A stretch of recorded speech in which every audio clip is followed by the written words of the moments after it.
Já sentiu aquele peso no peito? Aquela sensação de que algo mudou? Que a vida tomou um rumo inesperado depois dos 70? Mas ninguém parece falar sobre isso. Aqueles desafios subtis, por vezes dolorosos, que nos apanham desprevenidos e nos fazem questionar o nosso lugar no mundo. Não é um tema que se aborde à mesa do almoço de domingo, ou numa conversa casual com amigos. Há uma série de realidades duras que chegam com a idade, especialmente depois dos 70, e que permanecem escondidas, quase como um segredo partilhado por muitos, mas discutido por poucos. Mas são realidades que precisam de ser reconhecidas para que possamos enfrentá-las com dignidade, força e, acima de tudo, esperança. Neste vídeo, vamos mergulhar profundamente nos 7 desafios mais difíceis de envelhecer depois dos 70, aqueles de que ninguém fala, mas que é vital que conheça. Não se trata de assustar, mas sim de preparar, de dar voz a estas experiências para que se sinta compreendido e munido de ferramentas. Estes são pontos que afetam muitos de nós, ou aqueles que amamos. E compreendê-los é o primeiro passo para uma vida mais plena e serena. Mesmo com o passar dos anos, fiquem até ao fim, porque há algo que vos vai surpreender e pode mudar a vossa perspectiva.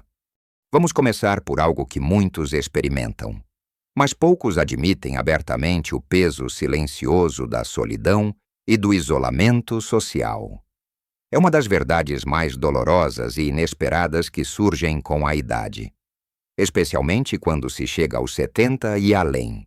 A vida, de repente, parece encolher. Os amigos, aqueles com quem partilhava cafés e conversas no mercado, começam a partir ou a ter as suas próprias limitações. A família, muitas vezes, vive longe, ocupada com as suas vidas, e as visitas tornam-se esporádicas. As atividades que antes preenchiam os dias, o trabalho, os voluntariados, os passeios diários, podem tornar-se mais difíceis devido a questões de mobilidade ou energia, de um momento para o outro. A sua rede social diminui, e os dias podem tornar-se longos, preenchidos por um silêncio que antes era impensável.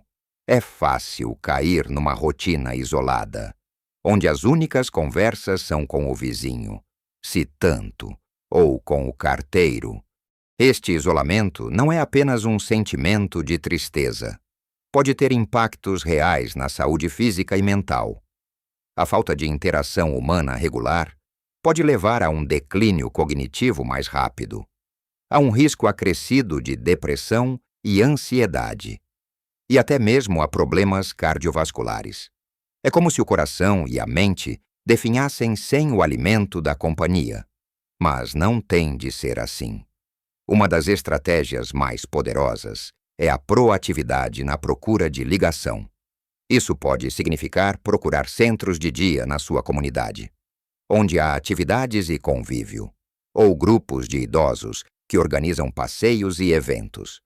Já pensou em voluntariado, mesmo que seja apenas algumas horas por semana, num lar de idosos, numa associação de animais, ou a ajudar numa biblioteca? O voluntariado não só o expõe a novas pessoas, mas também lhe dá um novo propósito, o que é incrivelmente valioso. E a tecnologia? Muitos resistem. Mas aprender a usar um tablet ou um smartphone para fazer videochamadas com os netos ou para se juntar a grupos online com interesses semelhantes pode ser uma janela para um novo mundo de conexão. Não precisa de se tornar um expert. Basta o suficiente para manter o contato. Lembre-se, o isolamento não é uma falha sua. É uma circunstância que pode ser mudada com pequenos passos e alguma coragem para estender a mão. A vida social, tal como a conhecia, pode ter mudado. Mas a necessidade de conexão humana permanece e é algo que merece ser alimentado. Isso leva-nos a outro ponto crucial e, muitas vezes, igualmente doloroso, a perda inesperada de propósito e identidade. Durante grande parte da nossa vida, somos definidos pelo que fazemos, somos pais, somos trabalhadores, somos cuidadores, somos líderes comunitários. Mas depois dos 70, muitas dessas funções começam a desaparecer. A reforma é um marco, uma libertação para alguns, mas para muitos, especialmente se o trabalho era uma grande parte da sua identidade, pode deixar um vazio assustador. De repente, a rotina que preenchia os dias, o reconhecimento dos colegas, o sentido de contribuição, desaparecem, os filhos cresceram, têm as suas próprias vidas e famílias, e o papel de cuidador ativo diminui. É como se o palco se esvaziasse e não soubéssemos qual o próximo ato. Esta perda de propósito pode levar a sentimentos de desorientação, tédio e até mesmo depressão. Perguntas como: quem sou eu agora? Ou qual é o meu valor? Podem surgir e assombrá-lo. É importante perceber que o nosso valor não está ligado à nossa produtividade ou aos papéis que desempenhamos. O nosso valor intrínseco como seres humanos permanece. Mas para combater este vazio, é fundamental encontrar novos propósitos, novas paixões. Este é o momento perfeito para redescobrir hobbies antigos que foram deixados de lado por falta de tempo: pintura, jardinagem, leitura, música, ou talvez aprender algo completamente novo, um idioma, um instrumento musical, como cozinhar aquele prato exótico. A aprendizagem contínua é um poderoso antídoto contra o tédio e o declínio cognitivo, e dá um novo foco aos seus dias. Muitos idosos encontram um novo propósito em mentorear os mais novos, partilhando a sua vasta experiência e sabedoria. Pense no que o faz sentir vivo, o que acende uma centelha nos seus olhos. Não tenha medo de experimentar. O propósito não precisa de ser grandioso. Pode ser tão simples como cuidar de um animal de estimação, plantar uma pequena horta no seu quintal ou dedicar-se a um projeto pessoal que sempre quis fazer. O importante é ter algo pelo qual se levantar de manhã, algo que dê significado aos seus dias. Este é o seu momento de redefinição, de construir uma nova identidade baseada em quem você é agora e no que quer ser. Independentemente das expectativas passadas, é um desafio. Sim, mas também uma oportunidade incrível. Agora, vamos falar sobre um labirinto que se torna mais complexo a cada ano que passa: o sistema de saúde. Depois dos 70, é muito provável que tenhamos mais consultas médicas, mais medicamentos para gerir e, por vezes, mais diagnósticos a compreender. E esta é uma das partes mais difíceis e frustrantes de envelhecer. Porque é um sistema que, apesar de essencial, muitas vezes parece não ter sido desenhado para ser fácil de navegar. Começa com a quantidade de médicos especialistas: um cardiologista, um reumatologista, um endocrinologista, o médico de família, cada um com as suas recomendações, os seus exames, as suas prescrições. É fácil ficar sobrecarregado, sentir-se como uma peça num jogo de tabuleiro onde as regras estão constantemente a mudar. Depois, a gestão da medicação. Uma caixa para a manhã, outra para a noite, com comprimidos de cores e tamanhos diferentes, cada um com os seus efeitos secundários e interações. É uma responsabilidade enorme, e um erro pode ter consequências sérias. E como se não bastasse, temos de lidar com a burocracia: marcações, papéis, exames, longas esperas. Tudo isto exige uma energia e uma capacidade de organização que, à medida que envelhecemos, podem diminuir. É um desafio silencioso, muitas vezes gerado em privado, onde a pessoa sente que está a lutar contra um sistema impessoal e complexo. O que fazer para facilitar? Uma das dicas mais úteis é manter um diário de saúde, Um caderno simples onde anota todas as suas consultas, os nomes dos médicos, os diagnósticos, as datas dos exames e, crucialmente, uma lista atualizada de todos os medicamentos que toma, incluindo a dosagem e a frequência. Leve este caderno para todas as consultas. Não só o ajuda a si, como também aos médicos a terem uma visão completa da sua situação. Não tenha medo de fazer perguntas, se não entender algo. Peça para que lhe expliquem de forma mais simples. Peça para que escrevam as instruções. Se necessário, leve um familiar ou um amigo de confiança consigo às consultas.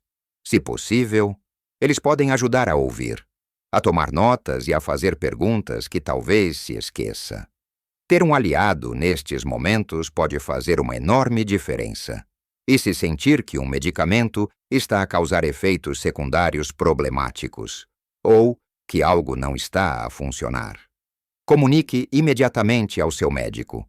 A sua saúde é a prioridade e merece ser bem gerida. Não se sinta um fardo por precisar de clareza ou ajuda. É o seu direito. O sistema de saúde é um desafio, sim, mas com alguma organização e apoio, pode tornar-se mais manejável. E depois, a questão do dinheiro. As preocupações financeiras que, muitas vezes, aumentam em vez de diminuir depois dos 70. A reforma, para a maioria, significa uma redução significativa no rendimento mensal.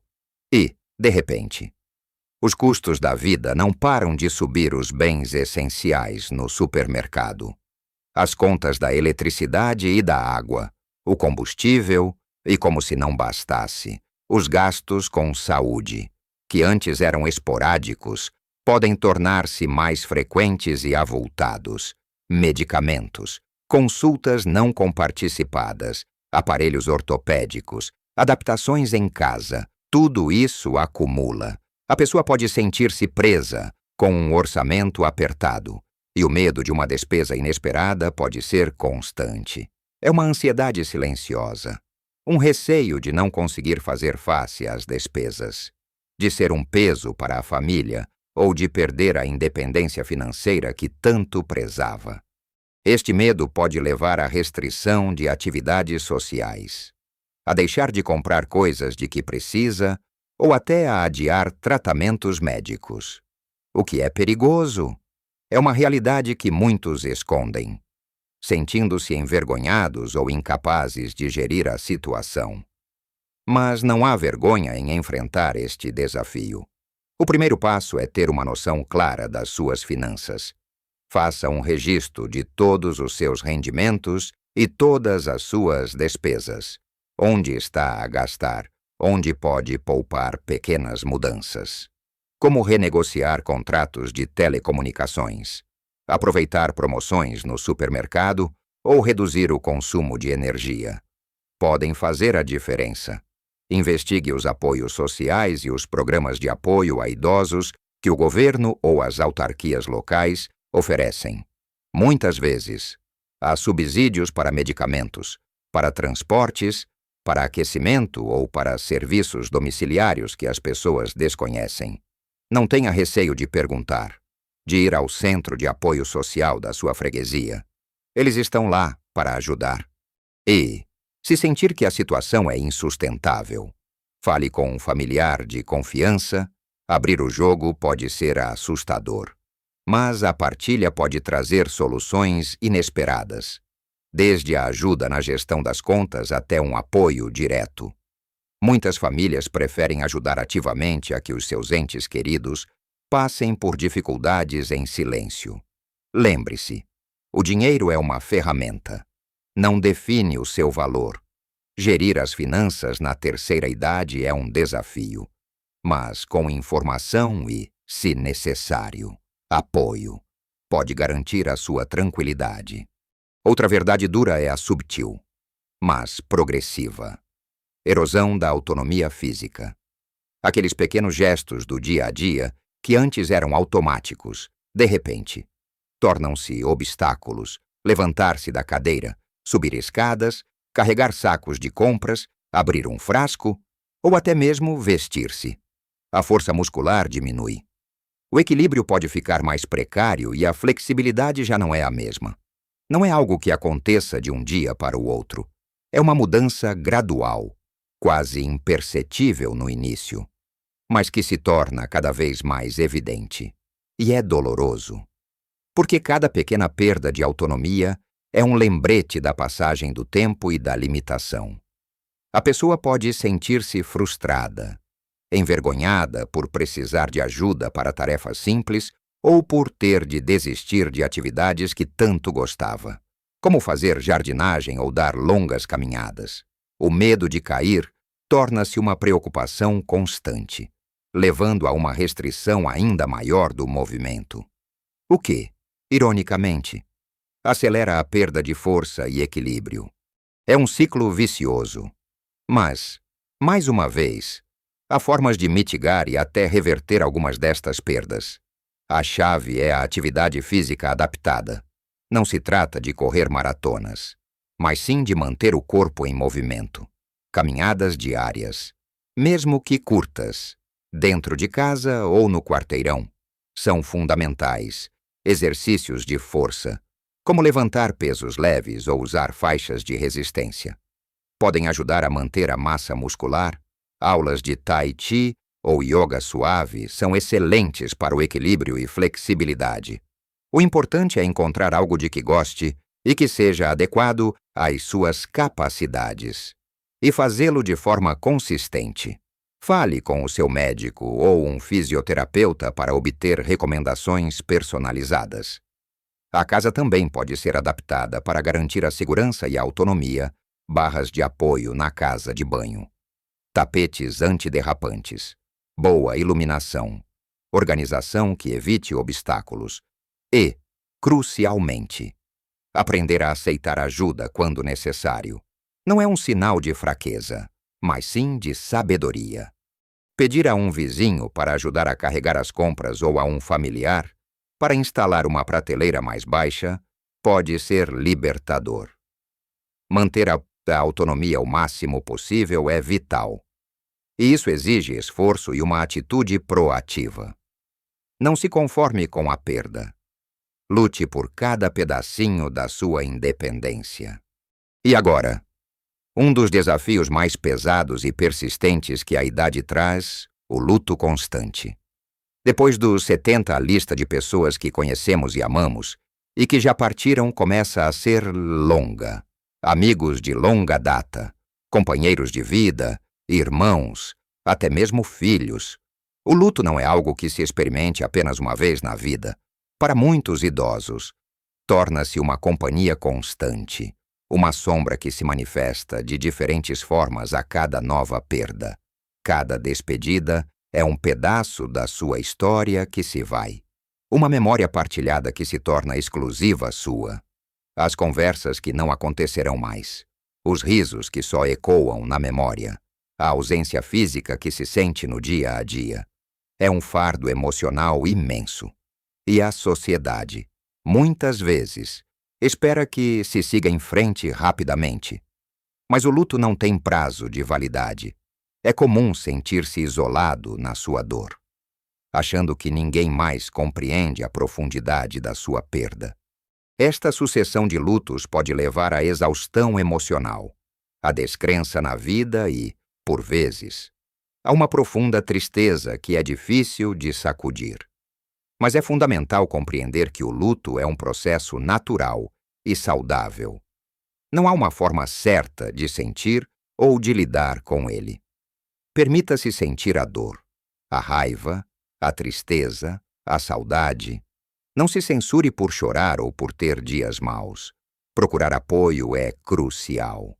Existem grupos de apoio ao luto em muitas comunidades, onde pode partilhar as suas experiências com outras pessoas que estão a passar por situações semelhantes. Saber que não está sozinho na sua dor pode ser um alívio imenso. Falar sobre as suas perdas com amigos de confiança ou familiares que estejam dispostos a ouvir, sem julgar, também é muito importante. Lembre-se das memórias. Celebre a vida daqueles que partiram, de formas que façam sentido para si. Pode ser acender uma vela, visitar um local especial, folhear álbuns de fotografias ou contar histórias sobre eles. Encontre formas de manter a sua memória viva. Mas também permita-se continuar a viver a sua própria vida. Não é desrespeitoso ou esquecimento. É um ato de coragem e amor próprio. O luto é uma parte inevitável do envelhecer, mas pode ser vivido com apoio e dignidade.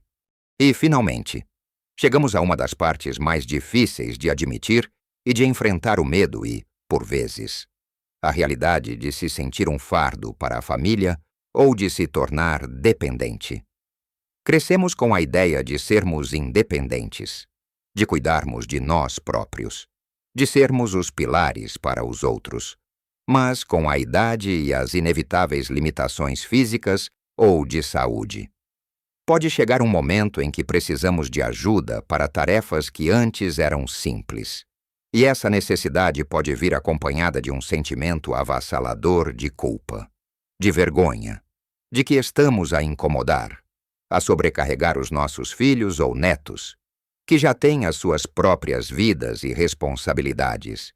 É um peso invisível, mas real, que muitos idosos carregam em silêncio. O medo de perder a mate autonomia completamente, de ter de se mudar para uma casa de repouso, de ter a vida controlada por outros. É uma preocupação profunda. Este sentimento de ser um fardo pode levar a que as pessoas evitem pedir ajuda, mesmo quando precisam desesperadamente dela. O que pode comprometer a sua segurança e bem-estar? Pode levar à solidão, ao isolamento e à depressão, porque não querem chatear ninguém. Mas é fundamental mudar essa perspectiva. Ser dependente não é uma falha de caráter ou um sinal de fraqueza. É uma fase da vida que, para muitos, é inevitável e, do ponto de vista da família, muitas vezes, a vontade de ajudar é genuína e vem do amor.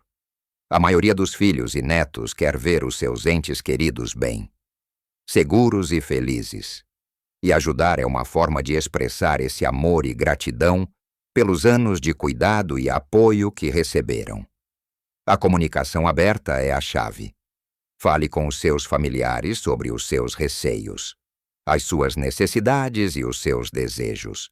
Expresse o que o preocupa, mas também o que o faria sentir-se mais seguro e confortável. Explorem juntos as opções, talvez uma ajuda doméstica algumas horas por semana, uma refeição entregue, ou a adaptação da casa para ser mais segura. Aceitar ajuda não significa desistir da sua identidade ou da sua dignidade. Pelo contrário, significa reconhecer as suas necessidades e permitir que os que o amam o apoiem. Significa também que pode concentrar a sua energia em coisas que o fazem feliz e que ainda pode fazer. Em vez de lutar com tarefas que se tornaram demasiado difíceis, lembre-se que o seu valor não diminui com a necessidade de apoio, a sua sabedoria, a sua história, a sua presença. Continuam a ser um presente para a sua família e para o mundo. Permita-se ser cuidado, tal como cuidou de tantos outros ao longo da sua vida. Chegamos ao fim desta nossa conversa e espero que se sinta um pouco mais leve, mais compreendido, sabendo que estes desafios, por mais duros que sejam, não são enfrentados sozinho.